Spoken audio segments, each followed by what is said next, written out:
India delegates, welcome to you. Atheist Society of India, 1972 in Telangana state.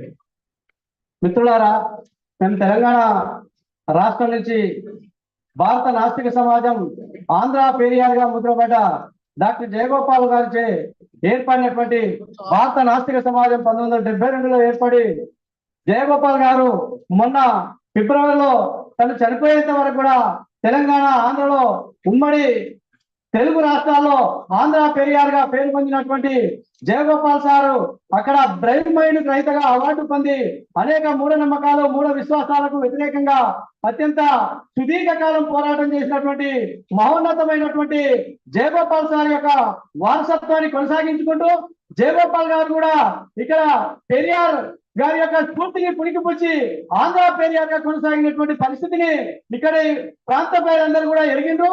వారు చనిపోయిన తర్వాత వీరమణి గారి సందేశం అక్కడికి అన్బురాజు గారు కూడా వారి యొక్క సంతాప సభకు విచ్చేసినటువంటి సందర్భం ఉన్నది. జయగోపాల్ సార్ నిర్మించినటువంటి భారత నాస్తిక సమాజం తెలంగాణ ఆంధ్ర ప్రాంతంలో జరుగుతున్నటువంటి మూఢ నమ్మకాలు మూఢ విశ్వాసాలకు వ్యతిరేకంగా పెద్ద ఎత్తున పోరాటం చేస్తుందని చెప్పడంలో ఎలాంటి సందేహం లేదు. అనేక ఘటనలు మంత్రాలు బాణవతి శిల్లంగి లాంటి పేర్లతో చేతబడి చేసి చంపుతున్నటువంటి సంఘటనల మీద చాలా పెద్ద ఎత్తున పోరాటం చేస్తున్నటువంటి భారత నాస్తిక సమాజం ఈ సంవత్సరం తిరాల సభ్యత్వం తీసుకోవడానికి కూడా మేము ముందుకు వస్తా ఉన్నందుకు మీ అందరికీ ఈ ఆనందకరమైనటువంటి విషయం పంచుకోవడం కోసం ఈ అవకాశం కల్పించినటువంటి మీ అందరికీ ధన్యవాదాలు తెలియజేస్తూ జై ఇన్సాన్, జై Insaan.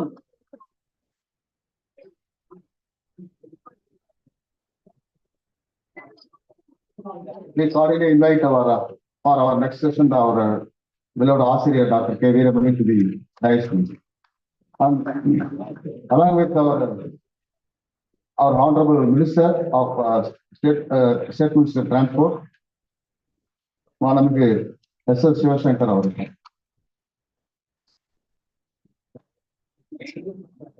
I request the session chairperson, Mr. G. Karnanidhi, General Secretary of All India OBC Association. And I request the President of Federation of Indian Rationalist Association, Mr. Narendra Nayak, on the dais, please.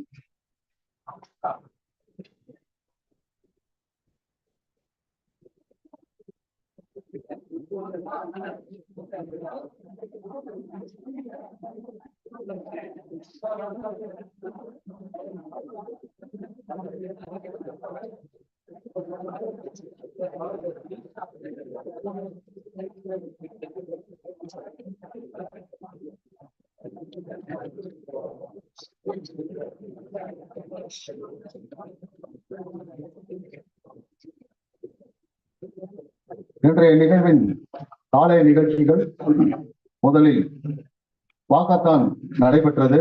அதன் தொடர்ச்சியாக பெரியார் உலகத்திற்கு நம்முடைய வெளிமாநில தலைவர் வெளிமாநிலத்திலிருந்து வந்திருக்கக்கூடிய பேராளர்களை அழைத்து சென்று வந்தோம். அதன் தொடர்ச்சியாக இன்று காலை இந்த முதல் அமர்வு தொடங்குகிறது. இன்றைய நிகழ்வில் இந்த நிகழ்ச்சியின் தலைமை பொறுப்பை நம்முடைய வெளியுறவு செயலாளர் மாண்புமிகு ஜி. கருணாநிதி அவர்கள் தொடர்ந்து நடத்த வேண்டும் என்று கேட்டுக்கொள்வோம்.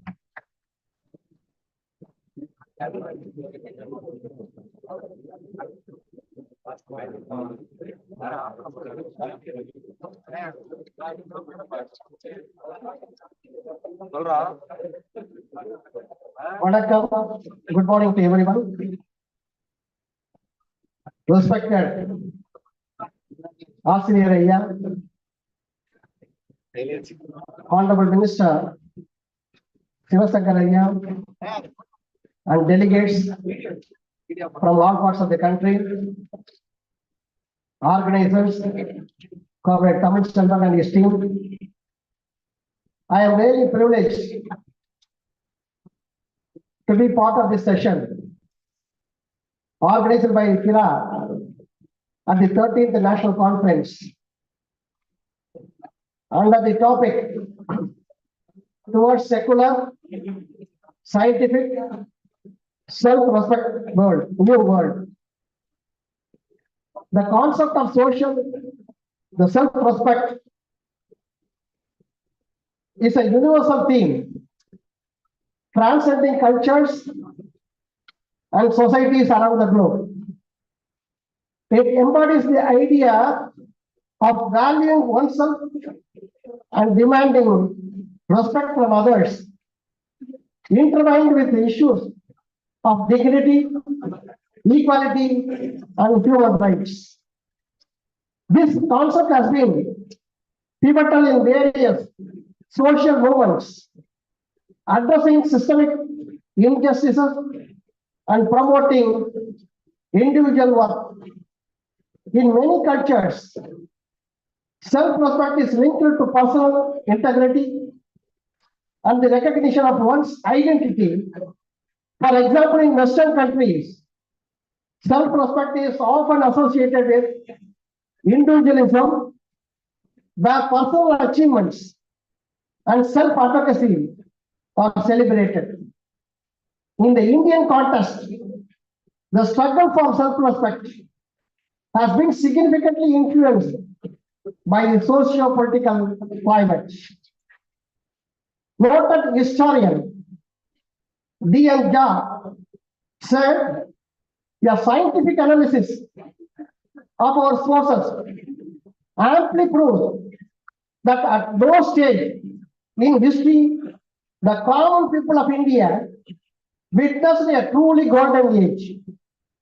The history of India, like that of other countries, has been a story of social inequities, exploitation of the common people, religious conflict, and so on.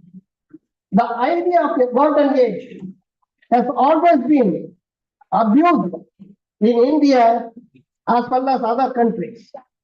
The great social revolutionary, Tandai Periyar, understood these social evils and addressed it through a movement, the self-respect movement.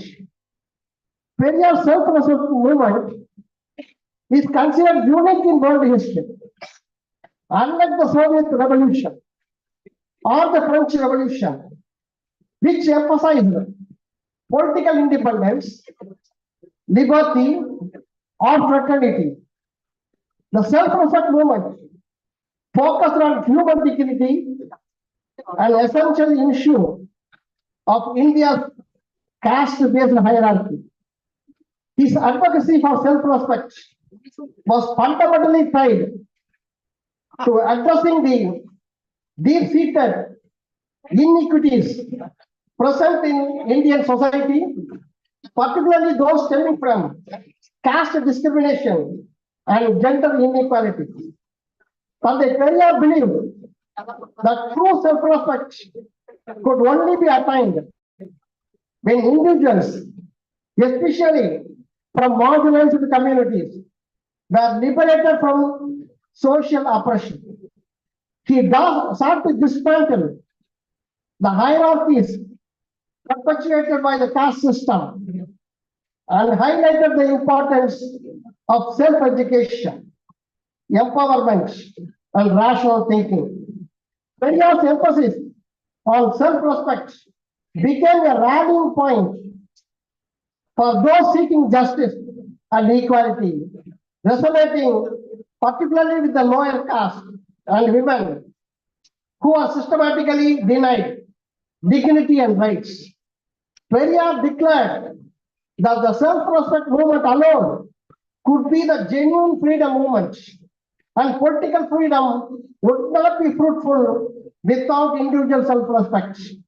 He remarked that the so-called Indian freedom fighters were showing disrespect of self-respect, and this was really an irrational philosophy.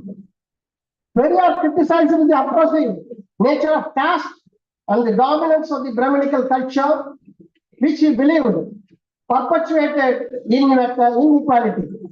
His philosophy emphasized that true respect comes from one's inherent worth rather than societal labels.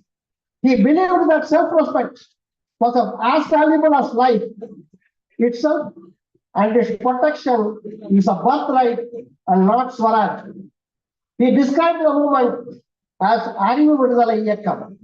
The self-respect movement initiated by Periyar was not merely a response to caste oppression, but also a broader critique of patriarchal structures. One of the defining features of the self-respect movement was its emphasis on gender equality. Periyar challenged the patriarchal norms that restricted women's rights and freedom, urging them to break free from traditional roles that relegated them to subservience. He advocated for women's education, urging women to break free from traditional roles and seek independence. This forward-thinking approach encouraged many women to participate actively in social and political spheres. The movement also made strides in promoting intercaste marriages as a way to break down the rigid caste barriers. By advocating for a secular and scientific approach, Periyar sought to shift the focus from religious dogma to reason and logic. He believed that ignorance, often perpetuated through religious beliefs, was a major barrier to societal progress. He urged people to become aware of their rights, unite against exploitation, and actively fight for social change. In pursuing a secular and scientific-oriented world, numerous challenges emerge that affect individual and collective self-respect. These challenges intersect across political, social, and educational domains, making the journey complex and multifaceted. One significant challenge is the rise of extremist ideologies that seek to impose religious or dogmatic beliefs on society. These ideologies often undermine scientific reasoning and promote anti-intellectualism, creating an environment where critical thinking is disvalued. This atmosphere can marginalize individuals who prioritize evidence-based knowledge, leading to a diminished sense of self-respect among those who cannot openly express their views without fear of backlash. Notable incidents contributing to this controversy include remarks made in 2019 by Professor G. Nageshwar Rao, then Vice Chancellor of Andhra University, who claimed that the characters of the Hindu epic Mahabharata, specifically the Kauravas, were the result of advanced reproductive technologies like stem cell and test tube methods. He also suggested that ancient India possessed sophisticated missile technology long before its time. Additionally, K.J. Krishnan, another scientist, argued that the theories of Newton and Einstein would eventually be disproven.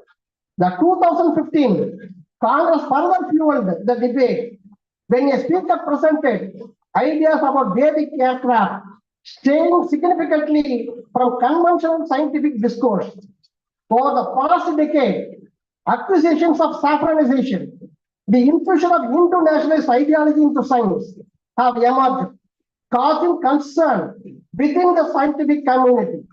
Nobel laureate Venkatraman Ramakrishnan criticized the Indian Science Congress as a circus, reflecting concerns that serious scientific discussion has been overshadowed by political agendas. Another hurdle is the educational system's ambivalence towards secular and scientific education. Many curriculum around the world are influenced by cultural or religious beliefs, which may dilute critical scientific principles.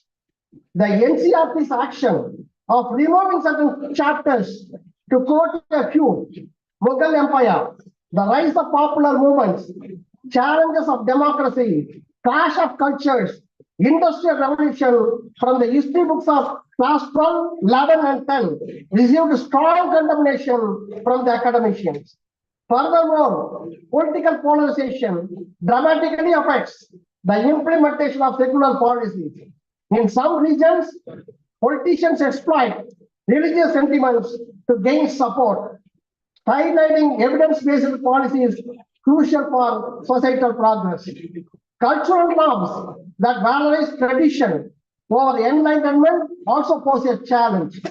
It is good that the upper court, the Supreme Court of India, recently dismissed a plea that challenged the incorporation of the words socialist, secular into the preamble of the Indian Constitution, which was done through the 42nd Amendment in 1976. This amendment was enacted during the emergency period and aimed to reflect the government's commitment to these principles. Amendment includes Article 15(6) to promote scientific temper. While introducing the 42nd Amendment, the objection reason clause says the democratic institutions provided in the Constitution are basically sound, and the path of progress does not lie in denigrating any of these institutions. However, there could be no denial that these institutions have been subjected to considerable stresses and strains, and that vested interests have been trying to promote their selfish ends to the great detriment of public good. The adverse effect of emergency, we all know. But one good thing happened was this 42nd Amendment, inserting the clause secular and socialist into the preamble of the Constitution. Additionally, the global inequality in access to education and resources hinders the spread of secular and scientific values. Regions with limited educational infrastructure struggle to cultivate a culture that champions informed decision making. In conclusion, the path towards a secular and scientifically oriented society is fraught with significant challenges. These challenges range from ideological oppression and educational inadequacies to political polarization and social media dynamics. To overcome them, it is crucial to foster inclusive dialogue, enhance educational quality, and promote critical thinking, ultimately nurturing an environment where self-respect flourishes alongside secular scientific values. Tandai Periyar envisioned a world where self-respect, secularism, and scientific temper formed the bedrock of the society. His ideas challenged ingrained social structures and advocated for a dynamic, inclusive environment where all individuals could thrive based on mutual respect. In his book, Inivaru Ulagam, The World to Come, Periyar presents a profound vision for a new world order, emphasizing the need for rational thinking, social justice, and human equality. His thoughts urge individuals to question established norms, dismantle oppressive systems, and work towards a more rational and compassionate world. Periyar's quest is not just for a new world order, but for the awakening of the human potential, where all individuals can thrive free from discrimination and injustice. His insights remain relevant today, inspiring movements for social change and equality. ஜாதி மதம் வேதங்கள் ரூட வழக்கங்கள் சார்பு நடைபெற்று வரும் சண்டை உலகு இதனை ஊதையினை துரும்பு போல் அலக்களிப்போம், பின்னர் ஒழித்திடுவோம், புதியதோர் உலகம் செய்வோம். வேதமில்லா அறிவுரை அவ்வுலகத்திற்கு பேசு சுய மரியாதை உலகென பெயர் வைப்போம். நீரே கான் சமூகமே, யாம் சொன்ன வழியில் ஏறு நீ, ஏறு நீ, ஏறு நீ, ஏறே. Thus said revolutionary poet Bharatdasan, who translated Periyar's vision through his lyrics. Being the centenary year of the self-respect movement and Vaikam Satyagraha, it will be appropriate to take Periyar's legacy not only in India but across the globe, to globalize Periyar and Periyarize the globe towards a secular, scientific, self-respect world. Long live Periyar. Thank you for organizers for giving me this opportunity. Now let me invite our Honorable Minister of State Transport, Government of Tamil Nadu, respected S.S. Sivasankar, who is not only a minister, apart from that, he is a staunch Periyarist, a self-respected man, and I invite him to share his views on the time. Thank you.